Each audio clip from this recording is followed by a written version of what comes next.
Good morning to all of you students.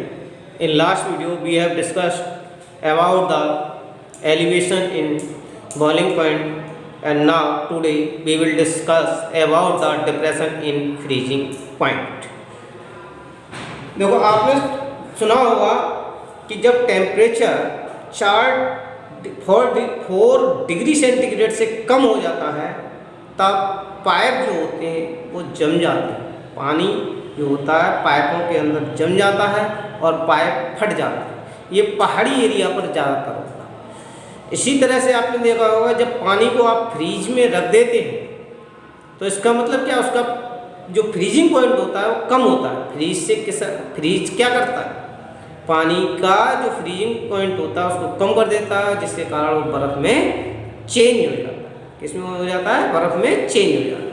अब suppose करो एक तो आप डायरेक्ट वाटर को फ्रीज में रख रहे हो, दूसरा उसमें कोई नॉन वोलेटाइल सॉल्यूट मिला के रख रहे हो, तब उसका फ्रीजिंग पॉइंट जो होता है और कम हो जाता है। अब इसी तरह से जो फ्रीजिंग पॉइंट होता है इसमें जो टेम्परेचर कम होता है उसे हम प्रदर्शित करते हैं डेल्टा टी से। किससे? डेल्टा टी से। जैसा कि हमने पीछे एलिवेशन में डेल्टा टी लिया था और वहां पर क्या लिया था? Delta T P. इसी तरह से वहां बी क्यों लिया था? क्योंकि वो बॉइलिंग पॉइंट था। यहां पर क्या लेंगे? Delta T F. Delta T F क्यों लेंगे डेल्टा टी एफ? क्योंकि ये क्या है? फ्रीजिंग पॉइंट है। क्या ये? फ्रीजिंग पॉइंट है, इसलिए इसे क्या लेंगे? Delta T F is equal to, मान ले कोई भी वैल्यू, मान ले T2 minus T0। T2 minus T0 जैसे वहां भी माना था इसी तरह से यहां भी मान सकते हैं। उसमें भी यही माना था, उसमें माना था जो भी वैल्यू ली थी मैंने पहले बताया, कोई भी आप कांस्टेंट ले सकते हैं। ये कोई हार्ड फास्ट नहीं है कि आपको क्या लेना है। आप जो भी ले रहे हैं उसे रिप्रेजेंट कर दें, केवल रिप्रेजेंट करना है। देखें T2 क्या है? प्योर सॉल्वेंट का फ्रीजिंग पॉइंट, और T0 क्या है? सॉल्यूशन का फ्रीजिंग पॉइंट। ये TF जो आता है डेल्टा TF, इसे क्या कहते हैं?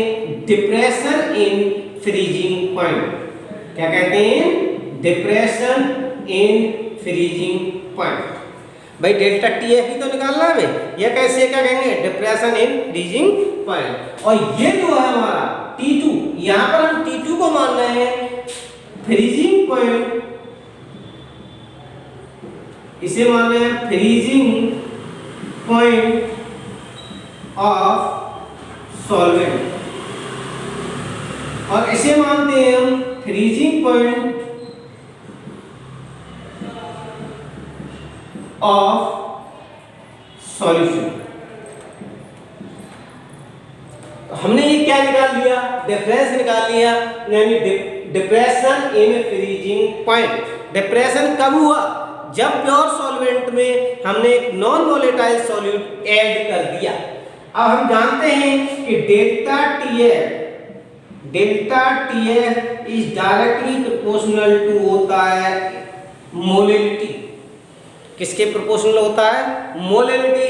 जैसे कि हमने एलिवेशन इन बॉइलिंग पॉइंट में पढ़ा था, delta TB is directly proportional to molality. M क्या है हमारा? मोलैलिटी। क्या है? Molality. Delta TF is equal to क्या हो जाएगा? KF into M। इसको मान लें हम इक्वेशन 1, वेयर KF क्या होगा? Where KF is equal to molar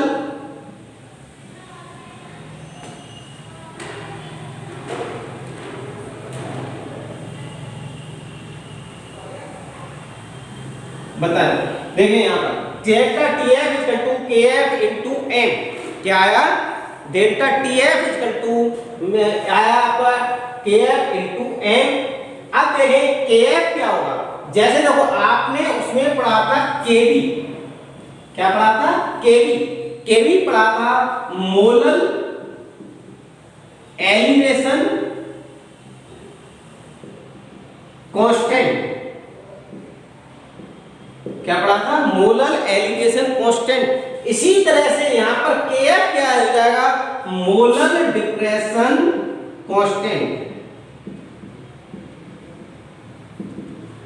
molar depression constant, दोनों में कोई अंतर नहीं है। यदि एलिवेशन का ले रहे हैं तो किसका हो जाएगा, एलिवेशन का बात कर रहे हैं तो मोलर एलिवेशन कांस्टेंट हो जाएगा। यदि डिप्रेशन इंक्रीजिंग पॉइंट पढ़ रहे हैं तो क्या हो जाएगा, मोलर डिप्रेशन कांस्टेंट हो जाएगा। ठीक है, अब यहाँ पर हम मोलैलिटी जानते हैं।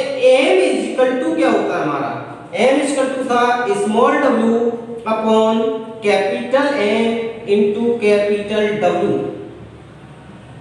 इन kg, यानी wait of solute upon molar mass of solute into weight of mass of solvent in kg।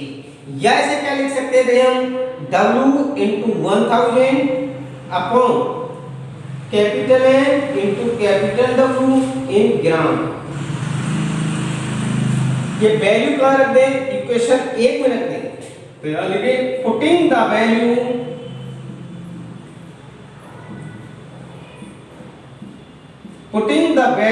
of m in equation 1, then we get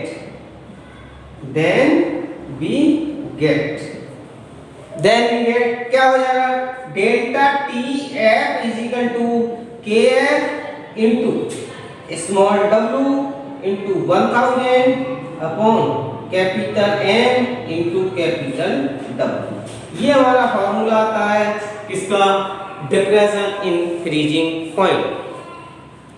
देखिए elevation in boiling point and depression increasing point, दोनों में कोई अंतर नहीं है फॉर्मूले में, same formula आता है।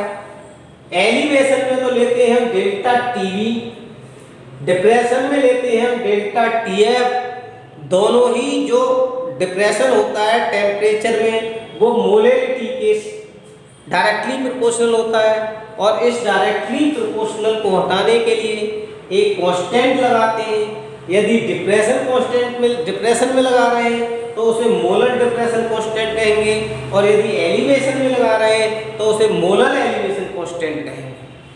m की वैल्यू मोलैलिटी हम जानते हैं, the number of moles of solute are dissolve in 1 kg of solvent.